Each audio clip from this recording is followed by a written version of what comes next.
Hey everyone, welcome to another installment of Harry Potter Theory. Today we'll be discussing whether or not killing Albus Dumbledore split Professor Severus Snape's soul in two. Over the course of the Harry Potter series, it was revealed that Lord Voldemort was able to split his soul into several pieces by committing murder, performing a dark arts ritual, and housing those bits of his soul in different vessels, scattering them across the UK, and effectively creating multiple sinister magical items known as Horcruxes. Now, the Dark Lord's ability to commit murder and subsequently create these Horcruxes seems to indicate that a witch or wizard who kills another person may very well endure a similar ripping of their soul. Which brings us to today's question. Did Severus Snape split his soul when he murdered Albus Dumbledore atop of Hogwarts Astronomy Tower? While I suppose the answer to this question very well could be yes, I think it's altogether rather unlikely, for several reasons. First of all, simply committing murder does not make a Horcrux. So just because Snape cast the curse that killed Dumbledore, it doesn't necessarily mean that his soul would have been pulled apart. For if this was the case, every witch or wizard who had killed another would have had their soul split in two. And we know that that's not what happens. Not exactly. It is worth mentioning, however, that killing another without just cause, such as defending oneself, does seem to have a rather negative impact on the soul. Dumbledore himself suggested this to Severus in his explanation as to why he did not want to allow Draco Malfoy to kill him. "If you don't mind dying," said Snape roughly, "why not let Draco do it? That boy's soul is not yet so damaged," said Dumbledore. "I would not have it ripped apart on my account." So doesn't this prove that Severus's soul would have also been ripped apart in killing Dumbledore?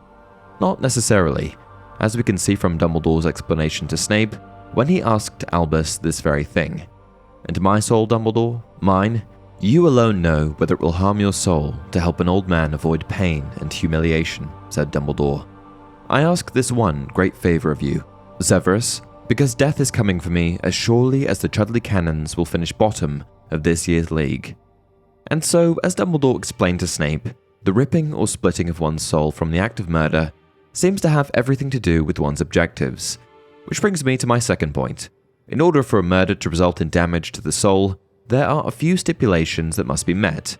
Most importantly, malicious intent.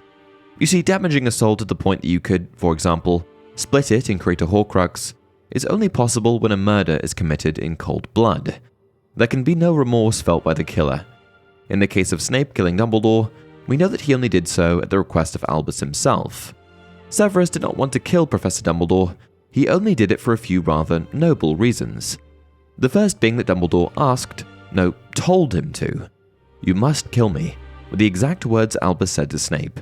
And so, killing Dumbledore was at his own request. Secondly, Snape's actions helped protect Draco Malfoy from having to kill the headmaster, something the boy was ordered to do by Voldemort. And finally, it would seem that Severus only agreed to kill Dumbledore because the old wizard was already dying due to his contact with the cursed ring, and did not have much longer to live. As Dumbledore described it, it was a mercy killing. The final point supporting the theory that Snape did not split his soul when he killed Dumbledore is the idea that he did not complete all the steps required to purposefully split one's soul. Namely, he did not perform the unknown ritual involved in making a Horcrux. Of course, this ritual is not strictly necessary to damage a soul due to one's actions, but it is simply one more reason that I believe his soul remained intact, at least from this killing. While there is much mystery surrounding exactly what the Horcrux ritual entails, it's believed that the corpse of the murdered victim is needed in order to complete it. And since we know that Snape did not perform any such ritual before fleeing Hogwarts Castle, and he didn't take Dumbledore's body with him, we know that Professor Snape did not complete this necessary step of splitting one's soul, at least in the black and white Horcrux sense of doing so. And with that, we've come to the end of today's video. What did you think? Do you think that killing Dumbledore split Snape's soul? Please share your thoughts in the comments below, and as always, if you enjoyed this video, don't forget to like it and subscribe to the channel. Until next time, remember, it does not do to dwell on dreams and forget to live.